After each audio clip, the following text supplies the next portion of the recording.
We did a segment on the College Football Extra podcast yesterday that got probably the most rave reviews of any single segment that we've done. So much so that I clipped some of it and I put it on Twitter.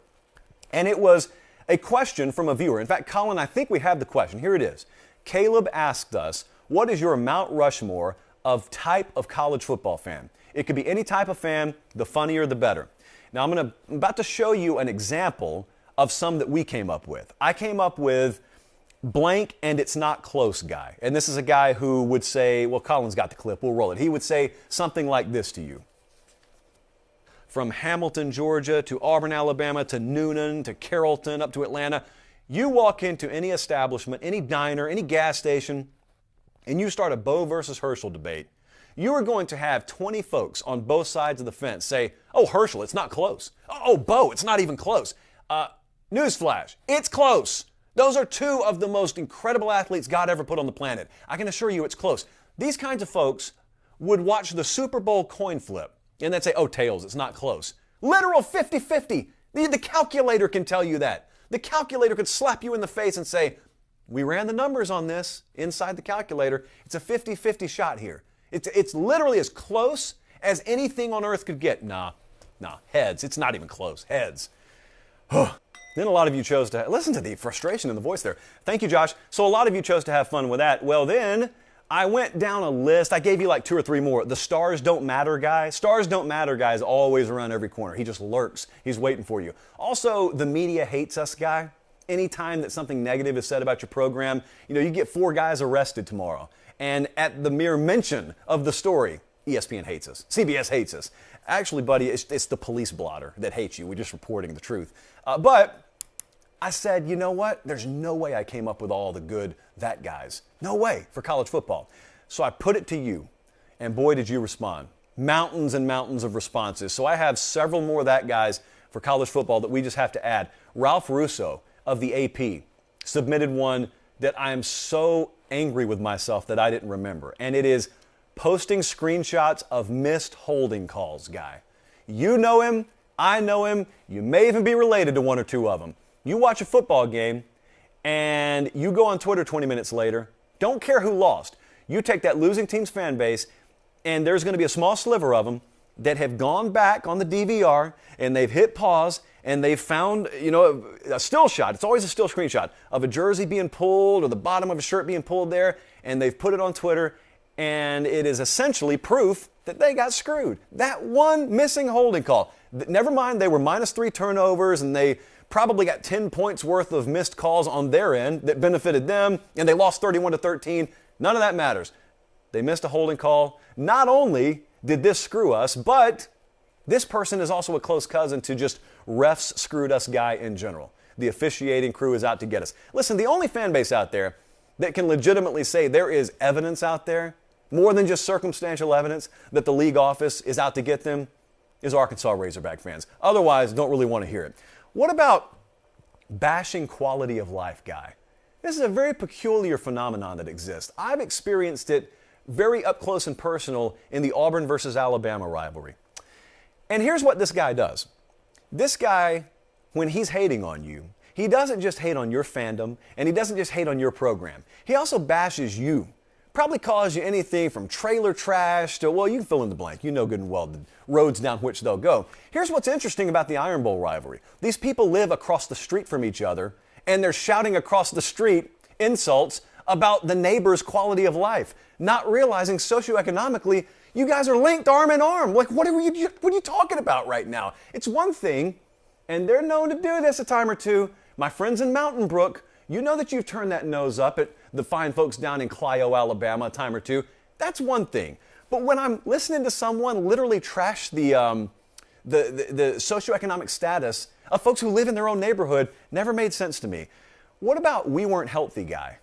This is a guy that gets in week 10 of the college football season, and unless his roster is still in pristine condition and there's not a single red Sharpie line drawn through any projected starter from his Phil Steele preview magazine in August, he's going to tell you, if they lose a game, we were banged up. We weren't healthy. Pays no mind to how many of the opposition's players were out. Doesn't care. They could also have lost 31-13. We weren't healthy. And the insinuation there, of course, at the conclusion of an 8-4 season is if this right guard wouldn't have broken his foot in week 1, we probably would have won a ship. We probably would have gone on a run at the very least. Then we have a Hall of Famer, easy Mount Rushmore status here. Questions play calling guy. I think I need to be careful because I'm probably going to step on a lot of toes in our own viewing audience. I'm not saying every play call that is made in a game is the right call. What I am saying is the guys wearing the headsets are a lot more qualified than you are. You sell Toyotas all week for a living. You're on the road selling insurance. You could not name 85% of the opposition's roster, and that's even if you're a diehard fan. These dudes have put in like 16-hour days and probably know everything just short of their social security number and blood type, and they've scouted them, and they've run through tendencies, and they know that if that formation is checked into, it means we go from this list of plays, and here's our go-to plays, here's our money plays. This stuff's not guesswork. This is not like Xbox. When you guys play football on Xbox, you're choosing play-by-play.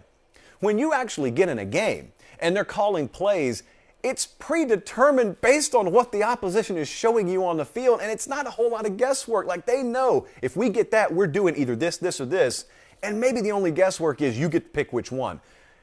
And yet I got my guy sitting on the couch, and he's down there in Savannah, Georgia, and it goes from 1st and 1 to 2nd and 11, and popcorn spews out the mouth, and he's yelling at Todd Monken, and it's a play-calling problem for Georgia. It's not an execution problem. It's a play-calling problem. Can't stand it? Got to live with it, though.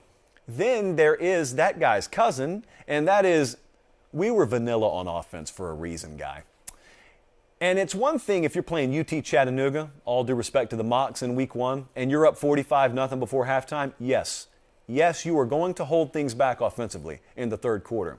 But we had a situation this past year, and I'm not going to name names. That's not what we're here to do. But there was a conference game early in the season where one team held a one-possession lead, again in a conference game, against their opponent, and they ended up winning, I think, by 2 scores. And I kid you not, I had a fan of the winning team justify the poor performance in my inbox by saying, and I quote, well, you know, we held a lot back. I mean, we were vanilla offensively. This is not a spring game, man, especially if it's a conference game, and double especially. If they're keeping score and it's one possession in the third quarter, you're not holding anything back. It's college football. You're on the edge of the cliff every week. You don't have time to, well, let's just play it out the way we were going to play it out today. We'll regroup during the week and we'll be better next Saturday. There is no safety net in this sport. That's the beauty of it. At least for now, there's not. So the vanilla play calling guy, never too far away from you.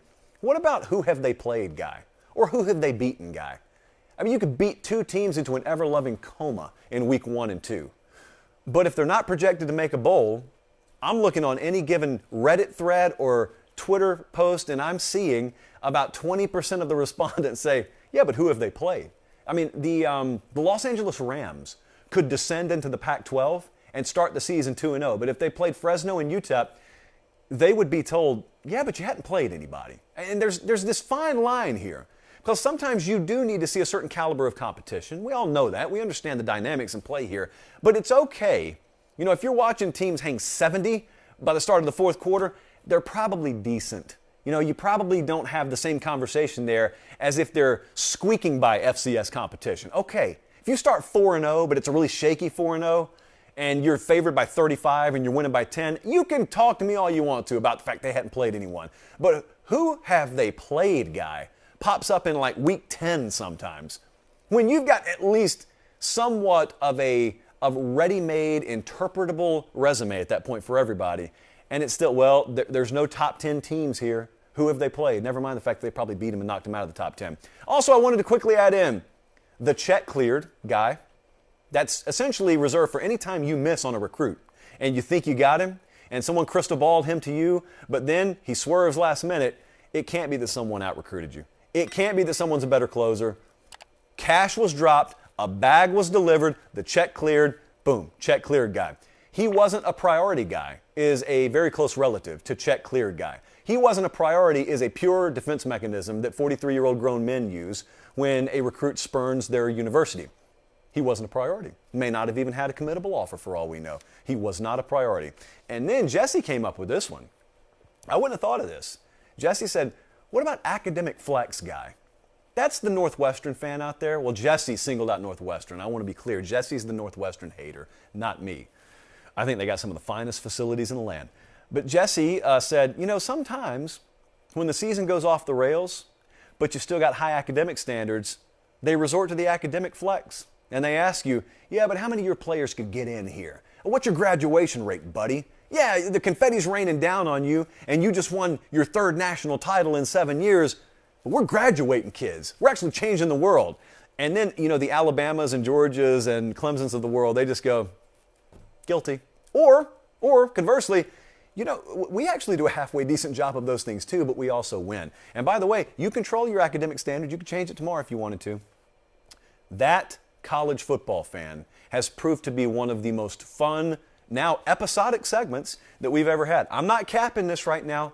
We could still have additions. In fact, I trust that we will have additions.